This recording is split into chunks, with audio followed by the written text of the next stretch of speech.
Dear students, আজি আমি অনুশীলনী 12.3 আমি 13 নম্বৰ প্ৰব্লেমটো আৰম্ভ কৰিম। গতিকে ইয়াত কি দিয়া আছে মই অলপ গাই দিছোঁ। চিত্ৰ 12.31 এইটো হৈছে আমাৰ চিত্ৰ নম্বৰ 12.31। ইয়াত কি দিয়া আছে, এটা বৃত্তৰ চুক OPBQ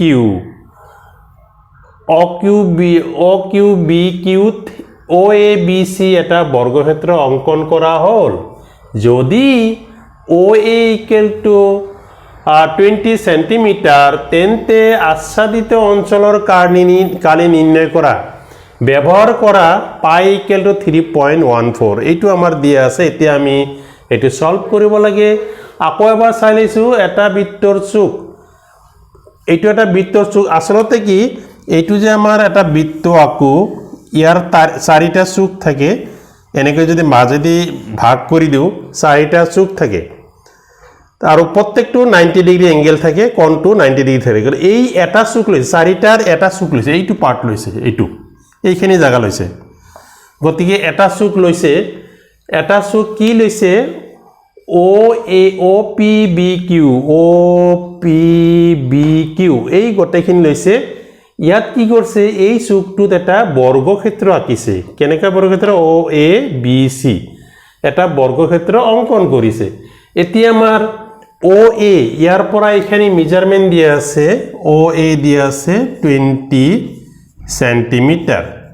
বঢ়িয়া কথা, OA দিয়া আছে 20 সেন্টিমিটার, এটি দিয়া আছে।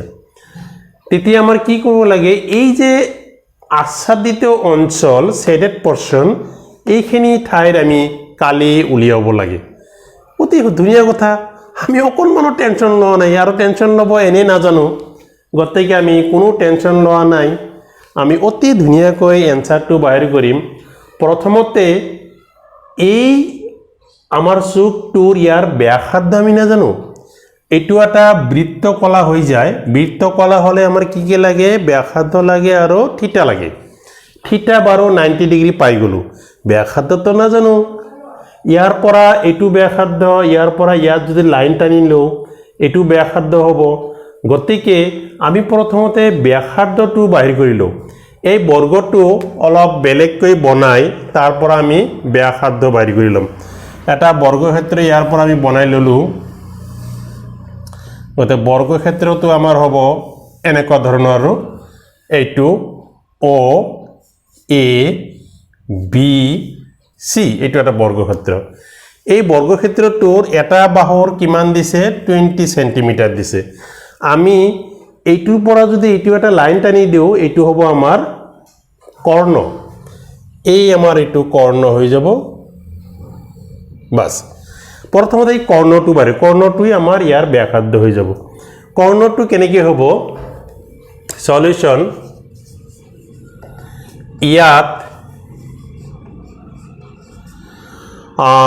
OA = 20 সেন্টিমিটার এইটো দিয়া আছে। OA = 20 centimetre. এতিয়া আমার লাগে ব্যাসার্ধ। প্রথমতে বর্গক্ষেত্র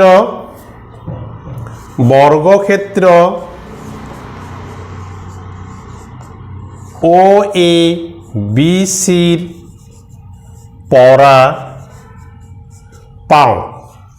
আমি কি পাম, OABC পৰা আমি কি পাম, কিবা এটা তো পামেই। কি পাম সেইটো আমি লিখিম। OABC পৰা আমি কি পাম, এইটো যদি আমি চাওঁ OA² OB², কাৰণ এইটো হ'ব আমাৰ 90 ডিগ্ৰী, 90 হলে এইটো হ'ব আমাৰ অতিভুজ, এই দুটা ভূমি আৰু লম্ব হ'ব। গতিকে আমি পাওঁ কি পাম, OB² = OA² + AB², এইটো পাই যাম। এতিয়া আমাৰ OA এইটো বর্গক্ষেত্র বাহু মানে এইটো 20, মানে এইটোও 20, এইটোও 20, এইটো 20, গোটেইকেইটা 20 সেন্টিমিটার আছে। গতিকে আমি কোনো টেনশ্যন ল'ব খোজা নাই। এইটো 20² তে 20² কেইটা আছে, দুটা 20² আছে। OB = এইটো পালো, ও বি স্কোয়ার এটি পেল O B equal to root over 2 into 20 square, তার মানে 20√2। এটি হল আমার ব্যাসার্ধ ও বি, এটি ব্যাসার্ধ। অতএব আমি ইয়াত আমি এইটো ব্যাসার্ধ পাই গেল ও বি এখানে ব্যাসার্ধ পাই গেল। অতএব ব্যাসার্ধ আমি কি পালো, আর ইকুয়াল টু 20√2 সেন্টিমিটার। আৰু কোণটো কি আছিল, থিটা ইকুয়াল টু 90 ডিগ্ৰী, কাৰণ এটা চক এইটো 90 ডিগ্ৰী থাকে, 90 ডিগ্ৰী পালো। গতিকে আমি প্ৰথমতে ও পি বি কিউৰ কালি উলিয়াম। অতএব বৃত্তকলা ও পি বি কিউর কালি, ও পি বি কিউর কালি কি হব, থিটা বাই 360 পাই আর স্কোয়ার, এইটো পাম। তো এইটো আমার কি হব, থিটা মানে 90 ডিগ্রি, 360 পাই মানে পাই আমার লব কৈছে, বেলেগ লব মানা কৰিছে, 3.14 লব কৈছে, 3.14 পাই গেল। আৰু আর স্কোয়ার, আর মানে আমি কি জানো, এইমাত্র আমি নিজে নিজে উলিয়াইছো 20√2 হোল স্কোয়ার। তো এইটো আমি যদি ক্যান্সেলেশন কৰো, এইটো 4 হব, 1/4, এইটো 3.14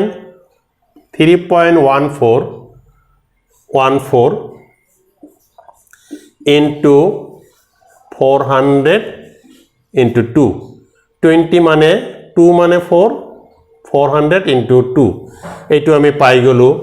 গতিকে এইটুক যদি আমি হরণ কৰি দিও, এইটো আমাৰ কি হ'ব, 4 দি ক্যান্সেলেশন কৰিলে 100 হ'ব।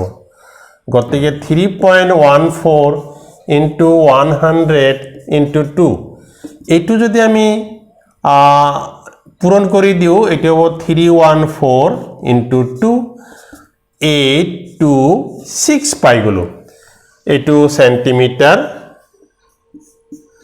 স্কোয়ার। এইটো পালো আমি। তার মানে এইটো যদি আমি পূরণ কৰি দিও, এনে ৰাফলি দেখুৱাইছো 31400, কিন্তু আমার দুটার পিছত দশমিক আছে, দুটার পিছত দশমিক দিলে ইয়াত আহি যাব, গতিকে 314 হয়ে যাব।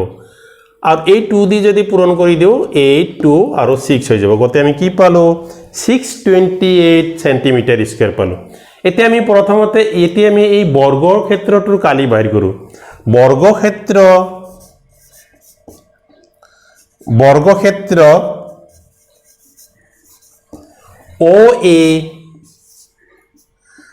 ও এ বি সির কালি কি জানো আমি, বর্গক্ষেত্র কালি বাহু স্কোয়ার জানো, সাইড স্কোয়ার। তে সাইড স্কোয়ার আমার কি হব, ইয়ার সাইড দিয়ে আছে, এটা বাহু দিয়ে আছে 20, গতিকে এইটো হব আমার 20 স্কোয়ার। 20 স্কোয়ার মানে কিমান হয়, 400, 2 স্কোয়ার মানে 4 আর 0 দুটা ডাবল হয়ে যাব, 400 সেন্টিমিটার স্কোয়ার। এইটো হল আমার বর্গক্ষেত্রর কালি। আমার পৰা কি বিচাৰিছে, এই আচ্ছাদিত অঞ্চল মানে গোটেই বৃত্তকলাটোৰ পৰা আমি এই বৰ্গটো মাইনাস কৰিলে এইটো এইখিনি পাই যাম। এতিয়া আমাৰ অতএব আচ্ছাদিত অঞ্চলৰ কালি ইকুয়াল টু বৃত্তকলা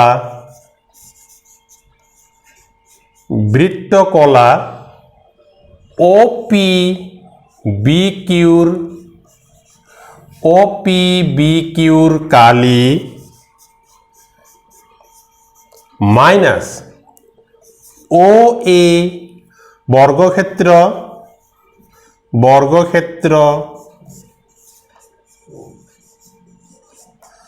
ও এ বি চিৰ কালি অতি ধুনীয়া কথা ইমান ধুনীয়াকৈ আহি যাব আমি গমেই নাপাম ও P B কিউৰ বৃত্তকলাৰ Kali minus বৰ্গক্ষেত্ৰ O A B চিৰ কালি এতিয়া আমি এইটো কি পাইছিলোঁ 628 সেন্টিমিটার স্কোয়ার 628 মাইনাস এইটো আমি এইমাত্র পালো এই গরমে আছে ঠান্ডায় হওয়া নাই এইটো হইছে 400 সেন্টিমিটার স্কোয়ার দুটা যদি বঢ়িয়াকৈ মাইনাস কৰি দিও 6 ৰ পৰা 4 গলে হ'ব 2 বাকি দুটা যেনে আছে তেনে থাকিব এইটো সেন্টিমিটার স্কোয়ার এইটোই আমাৰ এনসাৰ হৈ গল গতিকে ইয়াত বুজাৰ কোনো ধৰণৰ আমি শৰ্টকাটত কৰিব পাৰিলো গোটেই বৃত্তকলা মাইনাস এইটো কৰিলো এটা লাইনতে হৈ গলে এইটো অলপ ডিটেইলছ দেখাই দিলো গতিকে আশা কৰো বুজি পাইছা এবাৰ আমি 14 নম্বৰ প্ৰবলেমটো আৰম্ভ কৰিম 14 নম্বৰত কি দিছে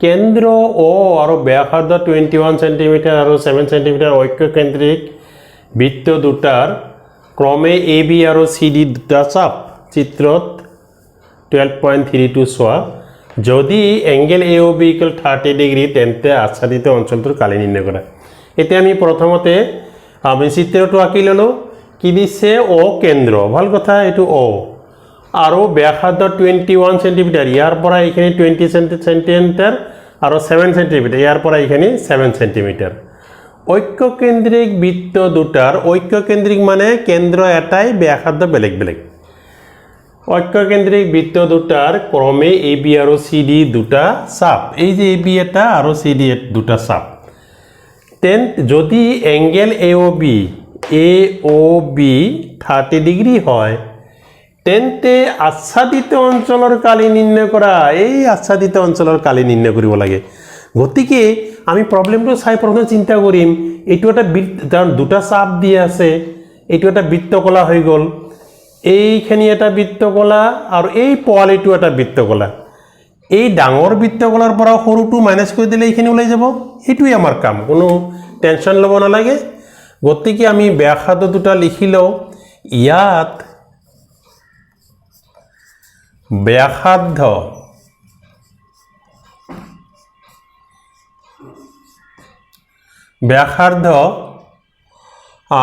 ধৰি লও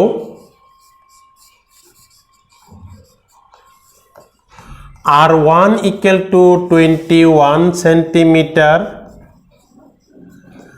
R2 equal to 7 centimeter আমার এইখিনি আচ্ছাদিত অঞ্চলৰ কালি লাগে অতএব আচ্ছাদিত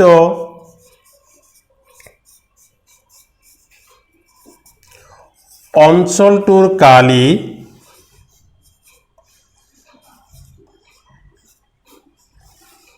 কালি ইকুয়াল টু বৃত্তকলা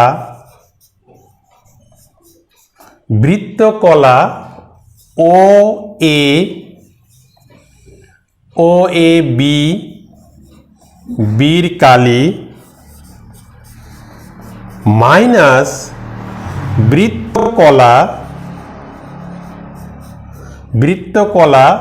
ও সি ডির কালি অতি ধুনীয়া কথা গতিকে আমি এই ডাঙৰ বৃত্তকলাৰ ওপৰতো এই পোৱালি বৃত্তকলাটো মাইনাস কৰিলে আমাৰ ইটো ওলাই যাব গতিকে আমি টেনশন লব খোজাই নাই আৰু আগতে কৈছে টেনশন লব আমি নাজানো ও এ বি বৃত্তকলা θ/360 পাই r1 স্কয়ার ডাঙৰটো আমি r1 ধৰিছো আৰু এইটো হ'ব θ/360 পাই r2 স্কয়াৰ অতি ধুনীয়া এতিয়া আমি বঢ়িয়া কৰি θ/360 পাই আমি কমন লওঁ তেনেহলে কি থাকিব r1 square minus r2 square এইটো পাই গলো r1 square minus r2 square এই দুটাৰ আকৌ আমি মান জানো মান দুটা কি আছিল থিটাৰ মান হৈছে 30 ডিগ্ৰী আৰু এইটো হৈছে 360 পাই মানে 22/7 পাই আৰু r1 মানে 21 স্কয়াৰ r2 মানে 7 স্কয়াৰ অতি ধুনীয়া কথা এতিয়া চোৱা কি ঘটনা ঘটিল এই 0 দুটা আমাৰ ফালে চাই আছে কাটি দিলো 3 দি 36ক ডিভাইড কৰিলে আমি পাম 12 আৰু ইয়াত 22/7 থাকিল ইয়াত আমাৰ 441 minus 49 হৈ গল এতিয়া আমি আকৌ অলপ কিবা কাম কৰিব পাৰো এইটো আমি 22 আমি কাটিব পাৰো তোমাৰ 22 কাটিব পাৰো এটো 2 দি কাটিলে 6 এটো হ'ব 11 1/6 11/7 এতিয়া এটোৰ পৰা এটো মাইনাস কৰিলে আমি কি পাম 392 পাই যাম যদি মাইনাস কৰো তে মাইনাস কৰা হৈ গল এতিয়া আমি আকৌ ক্যান্সেলেশন কৰো 2 দি কাটিলে 2 3 2 1 jar 2 2 9 jar 18 2 6 196 হৈ যায় তাৰ পিছত আমি এই 196 আমি 7 দি কাটো 7 2 jar 14 ইয়াত 5 থাকিব 56 7 8 jar 56 ইয়াত কি পালো 11/3 into 28 এতিয়া 28 আৰু 11 যদি আমি প্ৰডাক্ট কৰো পূৰণ কৰো 28 আৰু 11 পূৰণ কৰিলে এনেকৈ লিখিব লাগে শৰ্টকাট নিয়মত 803 আমি কি পালো 308/3 পাই গলো অতএব নির্ণেয় আচ্ছাদিত অঞ্চলটোৰ কালি নিৰ্ণয় আচ্ছাদিত অঞ্চলটোৰ কালি equal to 308/3 সেন্টিমিটাৰ স্কয়াৰ এইটোই আমাৰ এনসাৰ হৈ গল গতিকে ছাত্ৰ ছাত্ৰীসকল আশা কৰিলো অতি ধুনীয়াকৈ বুজি পাইছা এটো শৰ্টকাটত কৰি দিছো তোমাৰ ইচ্ছা এটা এটা কৰি কৰিব পৰা ইচ্ছা কৰিলে ডাঙৰটো বাইৰ কৰা আকৌ সৰুটো উলিওৱা ডাঙৰটো পৰা সৰুটো মাইনাস কৰি এনেকৈ কৰিব পাৰো আদি শৰ্টকাটতে কৰিব পাৰো যদি আশা কৰো বুজি পাইছা যদি বুজি পাইছা মোৰ চেনেলটো অলপ সাবস্ক্ৰাইব কৰি দিবা ভিডিঅ'বোৰ লাইক কৰি দিবা আৰু বেল আইকনটো বজাই দিবা ধন্যবাদ